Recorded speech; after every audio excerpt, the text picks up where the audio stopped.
સુરત સહિત દક્ષિણ ગુજરાતમાં અતિ ભારે વરસાદની આગાહી છે ત્યારે સુરતના અલગ અલગ વિસ્તારોમાં વરસાદ પડ્યો છે। પીપલોદ, રાંદ્રેજ, અડાજણ સહિતના વિસ્તારોમાં વરસાદ થયો છે। હવામાન વિભાગે અતિ ભારે વરસાદની આગાહી કરી છે। ઉકાઈ ડેમની જળસપાટીમાં પણ સતત વધારો થઈ રહ્યો છે। ત્યારે જ્યારથી ગુજરાતમાં મેઘરાજા મહેરબાન થયા છે, દક્ષિણ ગુજરાતમાં સતત વરસાદ પડી રહ્યો છે અને તેમાં પણ સુરત, વલસાડમાં, નવસારીમાં પુષ્કળ વરસાદ છે। સુરતમાં પણ સતત વરસાદના કારણે જે સુરત મહાનગરપાલિકાની પોલ પણ ખુલી અને સાથે સાથે સુરતી લાલાઓને મુશ્કેલી પણ સર્જાઈ છે। સુરતના અલગ અલગ વિસ્તારોમાં વરસાદ પડી રહ્યો છે તો પીપલોદ, રાંદેજ, અડાજણ સહિતના વિસ્તારોમાં વરસાદ થયો છે।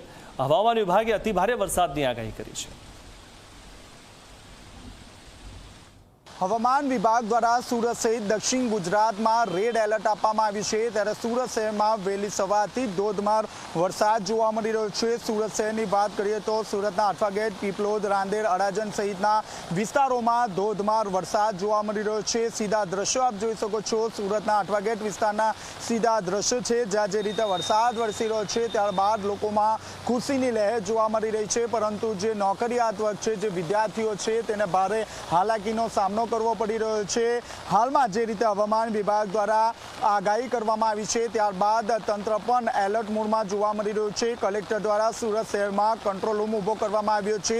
સુરત શહેર અને જિલ્લાના તમામ જે સેન્ટરો છે તેમાં રાઉન્ડ ધ ક્લોક તમામ પ્રકારની જે માહિતી છે તે માહિતી મેળવવામાં આવી રહી છે। આ સાથોસાથ જે રીતે ધોધમાર વરસાદ વરસી રહ્યો છે ત્યારબાદ ખેડૂતોમાં પણ ખુશીની લહેર જોવા મળી રહી છે, કારણ કે ડાંગર સહિતનો ઊભો પાક તૈયાર થઈ ગયો છે અને પાણીની જરૂરિયાત હોય છે। ત્યારે સીધા દ્રશ્યો આપ જોઈ શકો છો।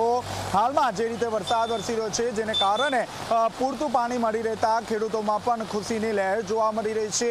હજી પણ જે રીતે હવામાન વિભાગ દ્વારા ભારે વરસાદની આગાહી કરવામાં આવી છે, આકાશમાં કાળા દિબાગ જોવા મળી રહ્યા છે, એટલે કે દિવસભર ભારે વરસાદ રહેશે તેવી પૂરેપૂરી શક્યતા જોવા મળી રહી છે। જે નીચાણવાળા વિસ્તારો છે તેમાં પાણી ભરાવાની પરિસ્થિતિનું નિર્માણ થયું છે।